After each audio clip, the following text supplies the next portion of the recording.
Here of RRVA Creative Flow Solutions. This is my latest blog post for you all. I hope you enjoy it. Today I've been thinking about things to do and ways to make yourself feel happier in 2012, keeping with my theme of New Year's resolutions and how to change things for the new year. As we approach the end, I thought that some very simple, very quick things.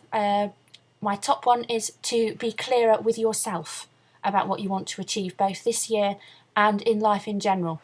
It makes it just that bit easier to be more focused on what your goals are, and also to see how far you've come. For myself, being clearer took quite a lot of sitting down and working out what exactly I wanted from my business as well as from my rest of my life, working for myself. Kind of takes over and bleeds into family time as well, and I've written some strict rules, which I'm going to try very hard not to break this year, about when and where I will work and when I will not work. Also being that bit clearer helps me to see how far I've already come and how far I've already got towards those things I want out of my life. And those things that I want to achieve and the lifestyle I want to achieve, which is always good, as well as encouraging me with that little bit further that I still have to go. So my next tip is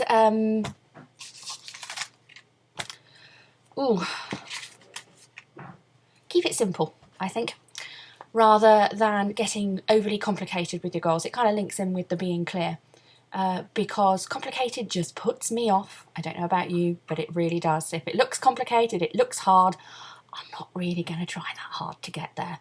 Simple, small steps help me get towards things, whether it's keeping chickens at the bottom of my garden or growing my business so that it is the main breadwinner, or whatever your goal happens to be.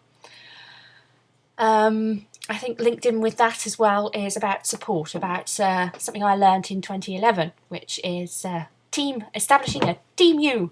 So on Team Rebekah, I have a group of people who really believe in what I do, support me, are always really positive or sensibly critical and kindly critical of my ideas and plans for my business. Some of those people are paid people. Some of those people are relatives and friends. And it's okay, it's the tough thing, it's okay if the people who aren't on Team You are some of your closest family.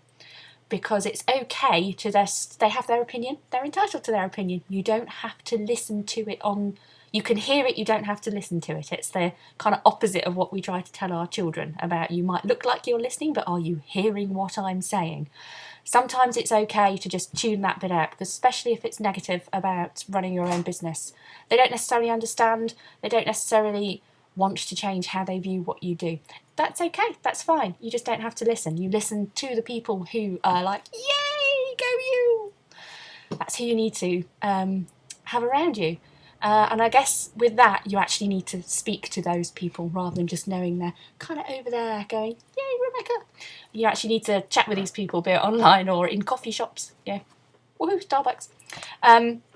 Or, anywhere else that happens to be the best place to meet up. And then I think linked into that, my final one is quite a businessy one, but it does apply to family life sometimes too, which is be nice to the people who aren't necessarily nice to you or are particularly difficult, whether that's clients, friends, your mum, whoever it is. You always have to be nice, be the professional, be polite. It's much more effective, doesn't impinge on your well-being, happiness as much as if you get really wound up by them. I know this is easier to say than do, trust me, but it is better if you try and take that deep breath and you play your little receptionist and you're in your head and you're very polite and nice about it all the time, because ultimately it gives you the moral high ground. You're in the right. They can't throw anything back at you. You haven't been horrible and sworn and stooped to their level or anything like that. And ultimately, if it gets too bad, you can walk away and be fine with it because you have been nice about it. And then my final one is a very family one, which is hold the people you love close to you. You don't always do it. I don't always do it. I don't always put my children before getting that last email off. And that's one of my things for this year, is to try and appreciate them more, be around them more. whilst they're still little and I get the chance to. Otherwise they'll be teenagers before I know it and they won't want me anymore.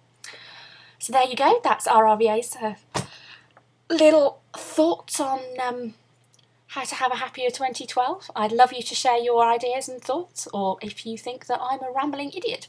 Either way, I don't care. Comments below, please. Okay, bye-bye for now.